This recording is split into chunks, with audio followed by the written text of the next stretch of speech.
Welcome to this podcast where director Jeff T. Thomas chats with some of the most talented TV and film directors in the industry. This is an in-depth look at how they got into the business, as well as sharing some of the most defining moments in their career. This is the Directors Podcast. From photography as a teenager in Australia to documentaries and his first two feature films in New Zealand, my next guest has worked with the likes of Daniel Day Lewis, Anthony Hopkins, Laurence Olivier and Tom Cruise. He directed two movies that opened number one at the box office, including the biggest opening for a movie that Disney had made at that time. I asked Roger Donaldson if he remembered the first time that he realised that he wanted to work in the film industry. Well, I think it all starts where I grew up. I grew up in Ballarat, in a small country town in Australia, and I was going to be a geologist. I went to geology school, but on Saturday mornings I would do art classes, and I had a really great friend, Frank Bormans, who had an older brother, John Bormans, and John was crazy about photography. He sort of embodied, he gave me the passion for photography, I guess, and that's where it all started. I started out as my filmmaking career really as a photographer, and very quickly that morphed into like shooting films and doing documentaries and commercials in New Zealand. The photography started out, I was about at 16 when I started off taking photographs for the school rag, I guess, the yearbook and stuff like that. I had turned my parents' laundry into a dark room and printed my own stuff, and that's where the passion came for both the technology side of filmmaking as well as the artistic side of it.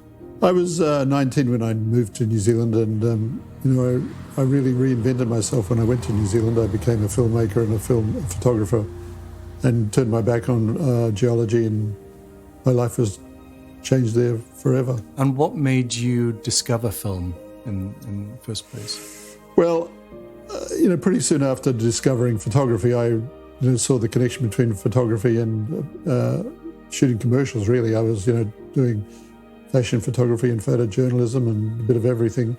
And out of the photojournalism side of taking photographs, I discovered that storytelling really. And once I discovered storytelling, then I things moved forward very quickly along the filmmaking career. But I had the help of a couple of guys, Des DeBelt and another guy, Bob Harvey. These two guys were very instrumental in sort of mentoring me, I guess, and helping me sort of make that transition from being a nobody into somebody. Des DeBelt, he was the editor of a sort of an entertainment magazine in New Zealand, and he gave me opportunities to do photojournalistic stories about rock groups and music and art and filmmaking, and then Bob Harvey, he ran an advertising agency. And he gave me some of my very first work and gave me my first filmmaking jobs. The first sort of paying job that I ever had for filmmaking was I got a job shooting some commercials for the elections in New Zealand at the time. And I borrowed this friend's Bolex, and I went to the library and didn't read the instructions properly on how to load the film. And I'd hired a plane and done this aerial shoot of Auckland, and when I got the film back, it was sort of going in and out of focus, and I hadn't read the manual properly where it said, make sure the film's locked in the gate. Excellent. I know you wrote Sleeping Dogs. What inspired that? Oh, well, I'd made a number of documentaries and short films, and I met a really great guy, Ian Mune, who we're still great friends. And Ian and I both had discovered, I was making documentary films and commercials, and Ian was an actor and a stage director. And we got together through a mutual friend, and, Ian and I just clicked immediately. We were like, God, we're going to make some films together. He had the knowledge of how to handle actors, and I had the knowledge of how to handle cameras and editing and stuff like that. And together we made a film with another friend called Derek, and it was a film that was shot sort of over a weekend. I borrowed another friend's camera who had been a war photographer in Vietnam, who had moved to New Zealand, Ebe Heller. And Ebe lent us his camera, and we shot this drama called Derek, which was sort of about so Ian, my friend, he acted in it, and I was the cameraman, and together we sort of co-directed it. And we had another friend who helped us with the script, and we had a bunch of friends who were the actors in the project. Well, it was just about this guy who it was his last day at work, and he was the office was pretending that he had been The officer was pretending that he'd left of his own free will, but in fact he'd been fired, and so he sort of making moves on the office secretary that he had the hots for. And, it was, by today's standards, probably pretty innocuous, but it got onto New Zealand television, and it was a little controversial. It incurred the wrath of a sort of a morals reformer and campaigner in New Zealand, Patricia Bartlett, and Patricia Bartlett took a particular dislike to this film because of its rather sordid nature, and that we were on our way. It was the first dramatic film that I made, and then Ian and I, we decided that we'd try and make a series of films, and we made one called The Woman at the Store, which was a half-hour drama that we got money from the New Zealand Education Department and the Arts Council and some backers, and myself included. And then that film was also shown on television and was successful, and so we used that as the sort of springboard to get the money to make another 6 films. So now we had 7 films, and we decided that we would market they were all New Zealand short stories that were based upon, short stories that were of meaning and importance in New Zealand from important writers. And so we had this series of 7 short films, all New Zealand-based writers, and we packaged them as winners and losers. And together Ian and I went off to the Cannes Film Festival, to MIP TV, which I think precedes Cannes. We are now boarding all routes for American Eagle. So we set about trying to sell these films. Nobody had ever sold any films from New Zealand overseas before, drama films overseas before from New Zealand. And I think the luck came when some Scandinavian film buyers saw these films and loved them and bought them. And from that, we finished up selling these films to 52 countries around the world, the USA included. I think public TV here bought them. And nobody had ever, it was great publicity for us back home. Nobody had ever sold any dramatic films overseas before from New Zealand. And the goodwill, I guess, associated with that success gave me sort of a calling card to try and make a feature film. And I set out. I was going to try and do something else feature-wise, but my friend Bob Harvey said, "Have you read this book, Smith's Dream? It's a great book, and it's sort of international, could make a great movie." And so I read the book and decided, it would make a great movie, and it had an international flair about it, international quality to it, but it was also very New Zealand. And Ian is also in that film, and we got I wanted to get an international American actor to play one of the characters in the film, and I decided that Jack Nicholson would be perfect. And so I managed to get Jack Nicholson's agent or his manager's number, and I called him, and I think he only took the call because it was coming from New Zealand. Anyway, I remember him saying, So what do you want? I said, "We want Jack Nicholson to come down here to New Zealand and be in our film, da-da-da." And he said, "How much are you offering, Jack?" And I said, we've got $5,000 in the budget. He goes, "I don't think Jack's coming." So everybody said, "I've got another actor, Warren Oates, who I know loves fishing, and I hear you've got great fishing in New Zealand. And maybe I could persuade Warren to come if you have a few first-class tickets," and looked after him down there and found some good fishing for him. And so we managed to get Warren Oates to be in the film. I remember Warren turned up on the set, sort of drove in straight from the airport to the set. Somebody gave him the script, he got a bottle of beer and started drinking a bottle of beer, and he walks onto the set. And if you look at the movie, you'll see him walk onto the set, but he's actually got a piece of paper in his hand, and that's the script. He's reading from the script as he walked on the set, and that's the take that's in the movie. So it was important for you to make a movie that resonated internationally then? Well, I just felt like New Zealand was the middle of nowhere, and that if I could, I was sort of thinking of I was trying to think of how, as much, because I knew how difficult it was to market anything. Get an audience is not easy. So I felt like if it had an international quality to it, that maybe I could find an audience that extended beyond New Zealand. You had a lot going on in that movie. You had helicopters, you had... Well, the New Zealand Air Force was even though it was sort of anti the New Zealand Air Force in a way, the New Zealand Air Force were incredibly cooperative, and the Minister for Culture, I think, who was in Conservative government, he actually was very much behind the arts, and he helped negotiate our way through to get the Air Force's cooperation to make the film. They led us a number of helicopters and fighter jets. I asked Roger what it was like shooting a movie of that scale, having only the experience of making a few short films beforehand. Well, There's a movie that was made at the time about the making of, and I actually looked at it totally by coincidence the other day because some people in New Zealand wanted to post it on the New Zealand on screen. And it's a sort of a great reminder of, that it didn't all go straight. There were lots of kinks in the story, to get there. How long did it take you to shoot it? Do you remember? God, I haven't got a clue. It's so long ago. 1977, so it's a fair while ago. So that was Sleeping Dogs. That was also Sam Neill's first... Right. Sam, I'd seen Sam in a short film where he played a priest, and he was so convincing as a priest, I thought he really was a priest. I didn't know Sam, but, I saw his work, and so I tracked him down and said, Sam, how about being in our film? And Sam said yes, and that was his first feature film. He was great in it, actually. No, he was, and Sam and I are still friends to this day. We've never had the pleasure of making another movie together. We should have by now, but we haven't. Well, why is that? That's the way the movies go, So that movie was well received. I presume it was a difficult movie to make, being your first movie and writing the script and being so involved in posting. And back then, you were obviously editing on a Steenbeck. It wasn't digital editing like we're doing today. Yeah. How did you go on from there to Smash Palace? What was the... God, there was another film between Sleeping Dogs and Smash Palace called Nutcase. That's unavailable, actually. I did try to find that, but I couldn't find it anywhere. No, I don't think it is. I have a copy of it, but it's a kids' movie. Anyhow, we had this idea that if we could make a kids' movie, we could release it in the school holidays and break through into that territory. Yeah.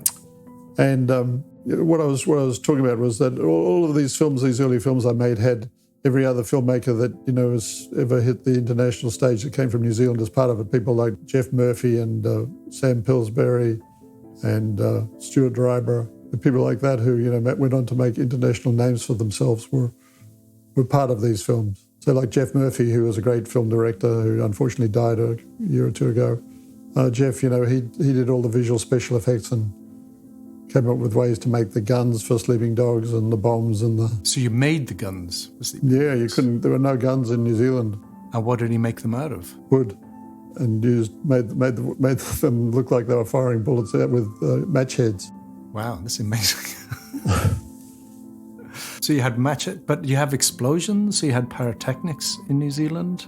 Well, we didn't really have much experience. I mean, there was zero experience doing that sort of stuff. But there was a stunt guy called Jerry Popov that had done some international work and crashed cars in Australia, I think, sort of one of those automobile circuses, where they do, drive cars on two wheels and smash into each other. And Jerry was fearless, and he came along as our stunt coordinator and stunt man and car driver, and so Jerry was, he was Russian, and Jerry was a big help. And then there was Michael Saracen, who is a great DP who lives in London. He's done a number of movies, Alan Parker's films. He shot a few of those. Anyway, he came to New Zealand, and he is a New Zealander, and he was the DP. So we had some really, experienced, talented people who helped make the film, and without them, of course, there would have been no film. And how long was it then? Was it a couple of years then before, after you finished Nutcase to go into Smash Palace? There was, 77 was Sleeping Dogs, and then I think 81 was Smash Palace. That was a very different experience. I'd actually got some money from the film, I guess it was the Film Commission, to write a script, and I was going to write a script called Killer Curry about a wrestler and a solo mom and a kid.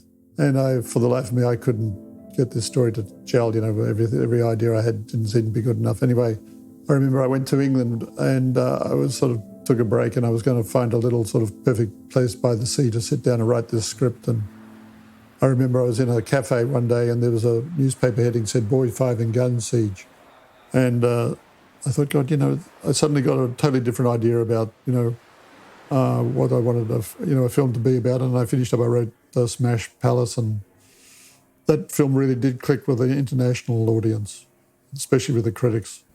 I asked Roger how the process of making Smash Palace was different to his first movie. Well, it was done a lot quicker. I started shooting the film. I had the script, and I was trying to raise the money for it. And it got sort of like I'd set a start date for the film because I'd sort of worked it back from the Cannes Film Festival that I had to be started by, I think it was some date in January or February. can't remember the exact date. And I had a friend who was a race car driver, Steve Millen. Steve was looking for some sponsorship for his car in the New Zealand Grand Prix series, and I said, well, if I can get you some, I'll sponsor the car, but we'll use it in the movie. So Steve agreed to that, and we painted up the car, and like it is in the movie.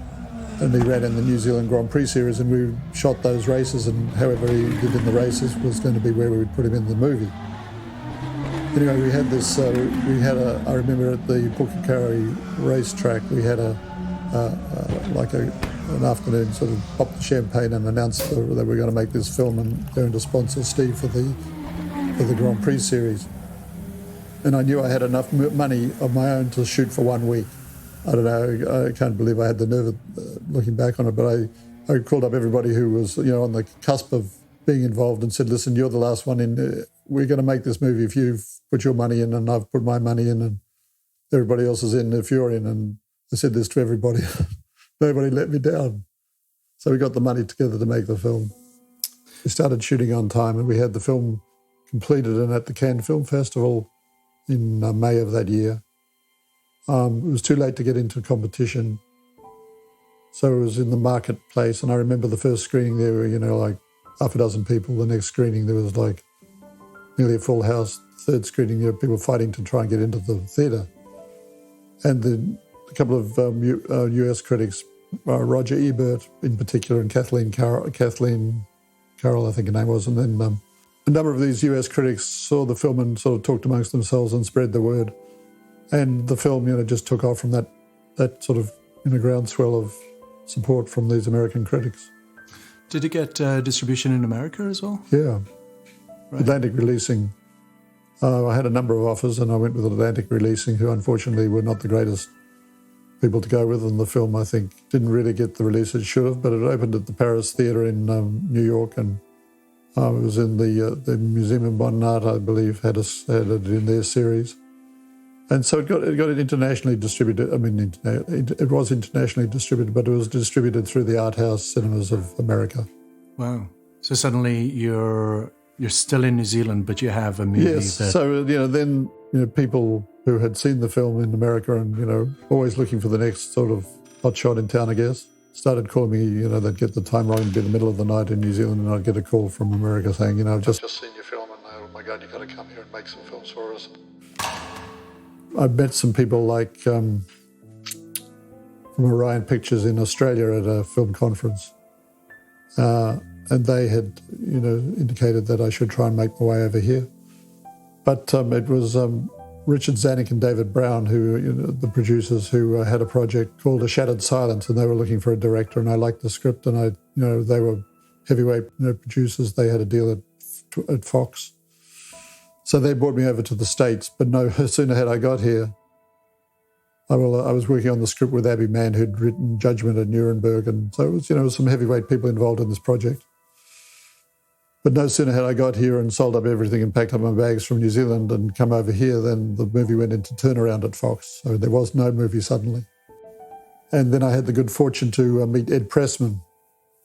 And Ed was he'd done some films that I really liked, and Ed's quite a character. And Ed said, "Hey, listen, I'm doing a sequel to a movie I've made already called Conan. I want to do the sequel." And I was like, he said, you can write the script and you can direct it. So it was a very different type of movie to anything I'd ever done. And I always felt like, Arnold Schwarzenegger, I like the idea of that. And I met Arnold, I remember, and, we were all on board to make a great sequel to Conan. And then in the middle of writing the script, Dino De Laurentiis bought the rights of Conan from Ed, and now Dino owned them. And Dino got me to turn up to a meeting at the Beverly Hills Hotel. He had a bungalow out the back there, and it's a meeting about Conan, how we're going to go about making it. And he holds up this giant thick wad of paper or a script, like it had about 270 pages, and he says, why is this a script so long? And I was like, it's just a normal, he says, 270 pages long. And what are you talking about, Dino? I said, let me have a look at that. And I realised it's in Italian. He's had it translated into Italian, and so the script is now a lot longer than it was in English. Anyway, to cut a long story short, very soon after meeting Dino, he had me offered me the bounty to direct. The history of it was that he had fallen out with David Lean, who had developed the script originally. He had the boat, the replica of the bounty was being built in New Zealand, and that's how I knew about the project. And in fact, back not long after 1977, I guess it was, David Lean came to my studio in New Zealand and looked at Sleeping Dogs looking for actors for the film. And then Dino and David had gone their separate ways, and now the film was without a director, and that's how I got the job. Debbie McWilliams was the casting director on that film, and she did an amazing job of finding, new unknown talent at the time, Daniel Day-Lewis and Liam Neeson and a bunch of other really great actors who, you see in British television all the time.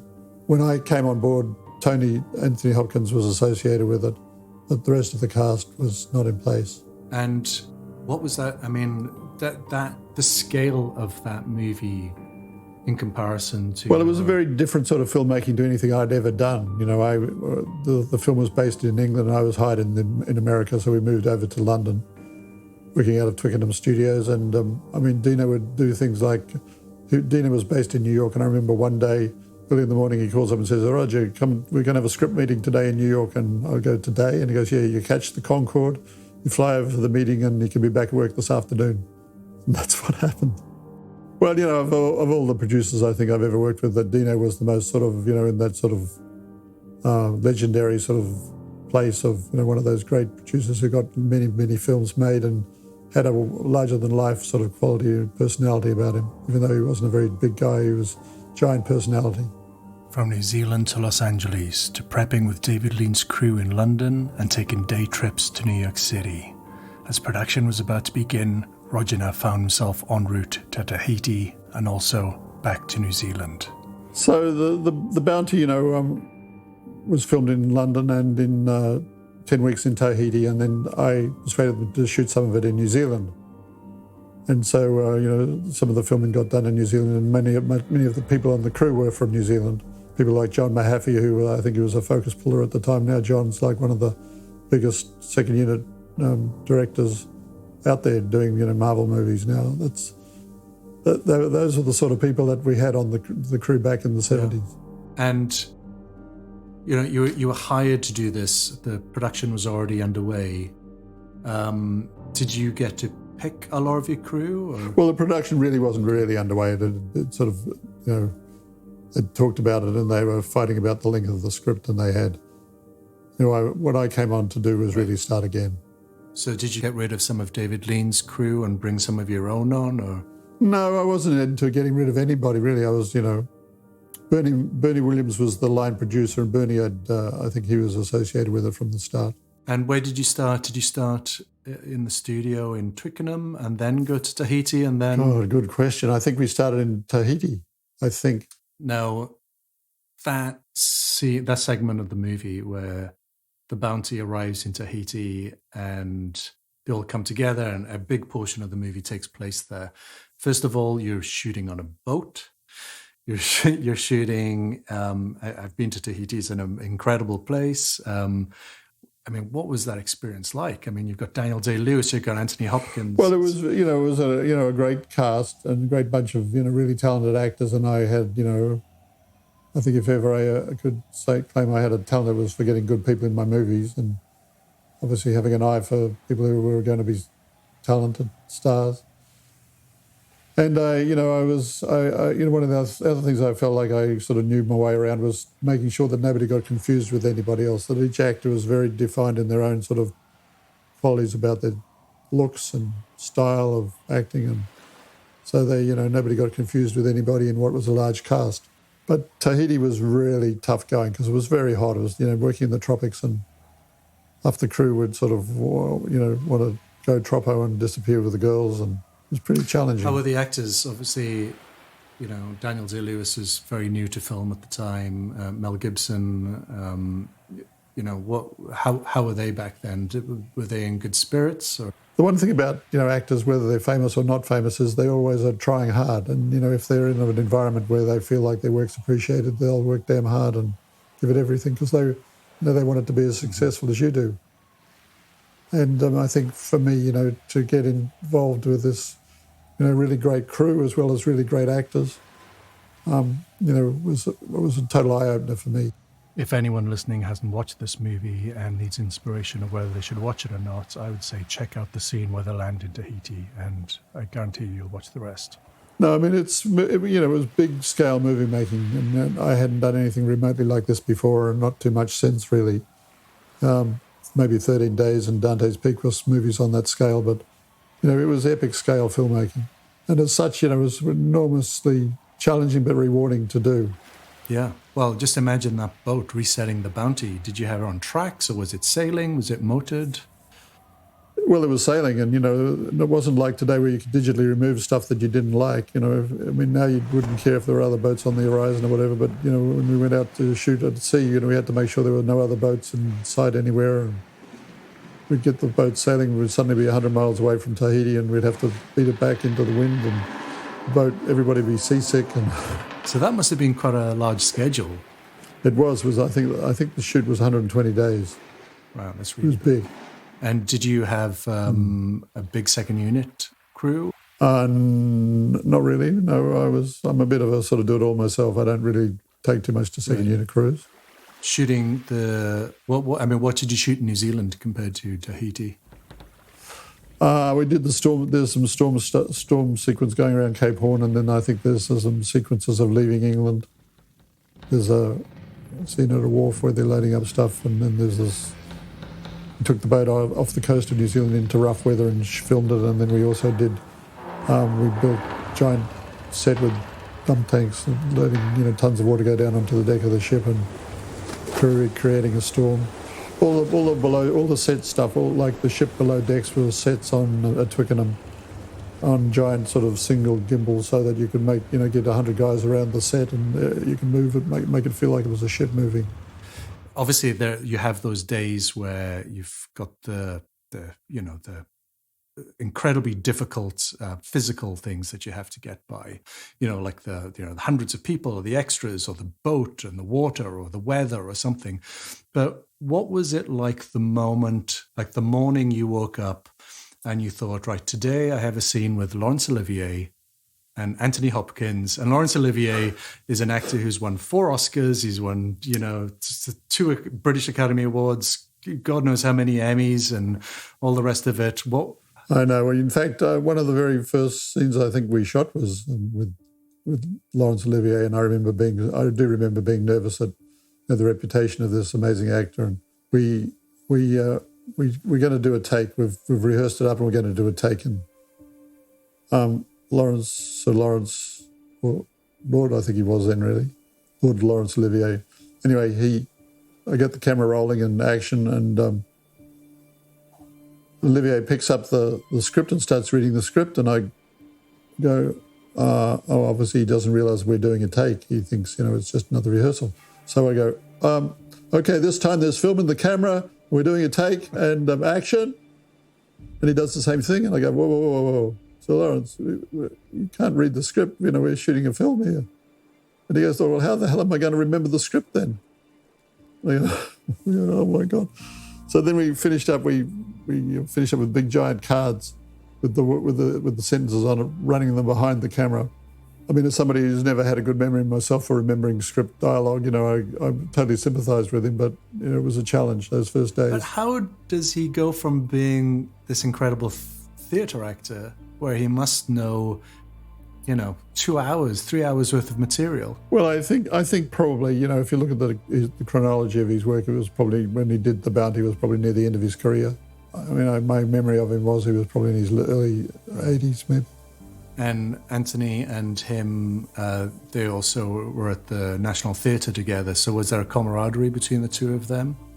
Well, there was. I think the acting, the acting fraternity of England. It's a very, everybody's been to, those great acting schools that only exist in England and in London, and they'd been through the mill as actors. They'd all been on the stage. They, had been in. They're just.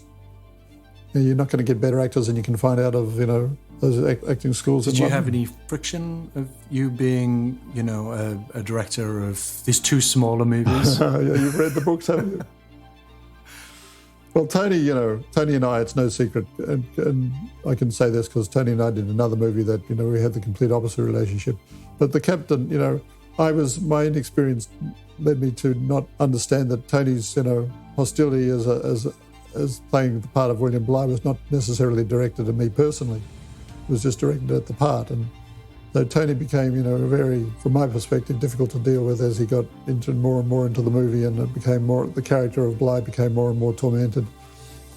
And I remember one day, I took Tony aside and said, Tony, this is crazy what's happening between us. And Tony said, you think I'm crazy, don't you? And I go, no, Tony, I just think that maybe, taking the part a bit seriously. And Tony said, well, if you think I'm crazy now, you should have seen me when I played Hitler.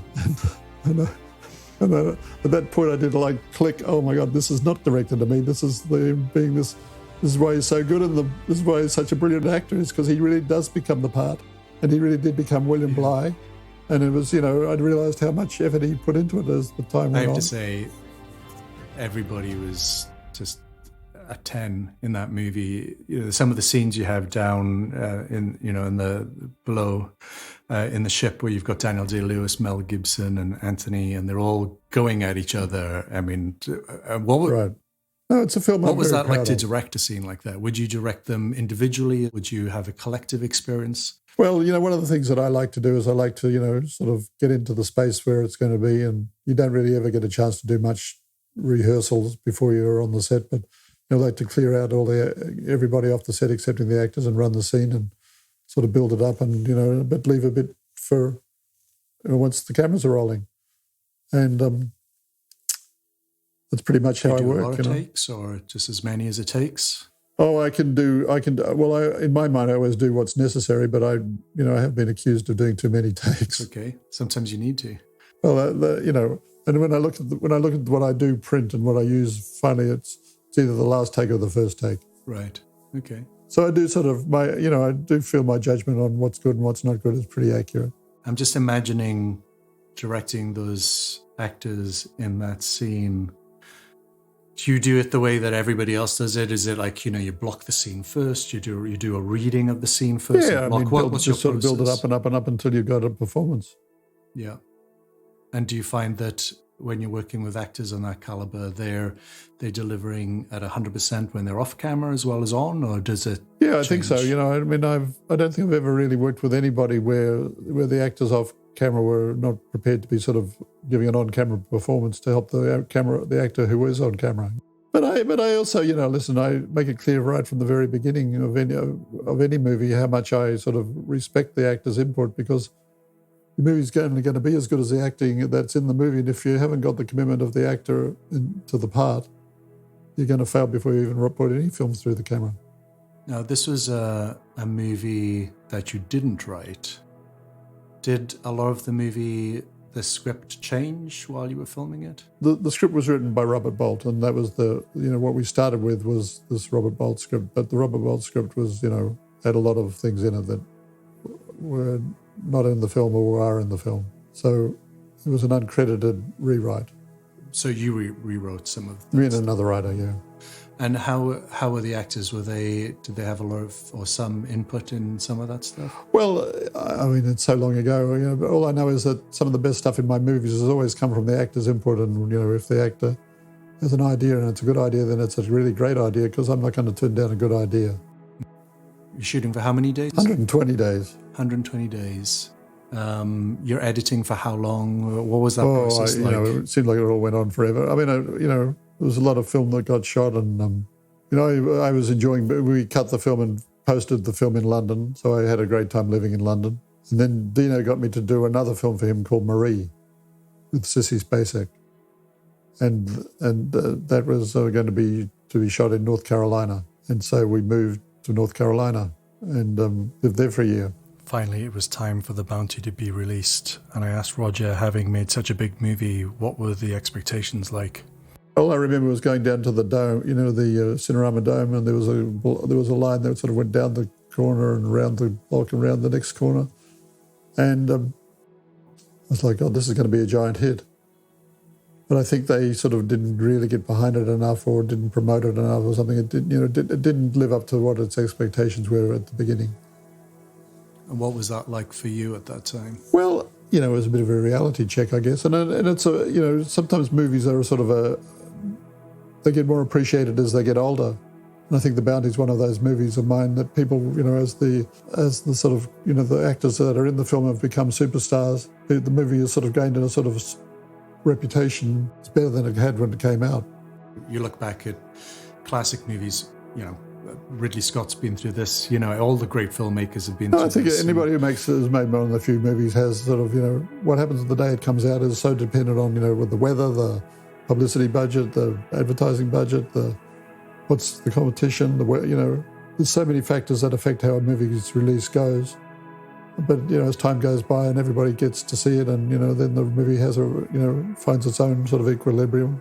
And if it's a movie that's got something going for it, then the audience, sticks with it and the word of mouth's good and people, and in the case of The Bounty, I'm still talking about that movie, 40 years later.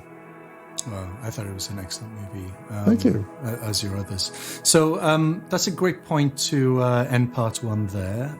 We'll jump back in for part two, where we'll talk a little bit more about your process and some of the most memorable moments in your career. Roger Donaldson, thank you so much.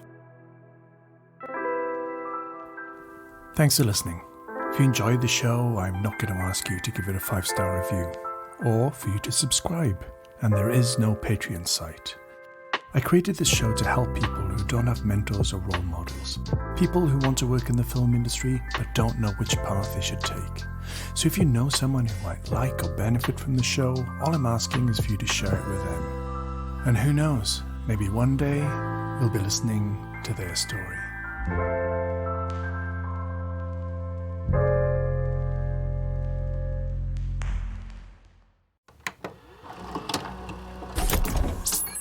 Remember 19 Media.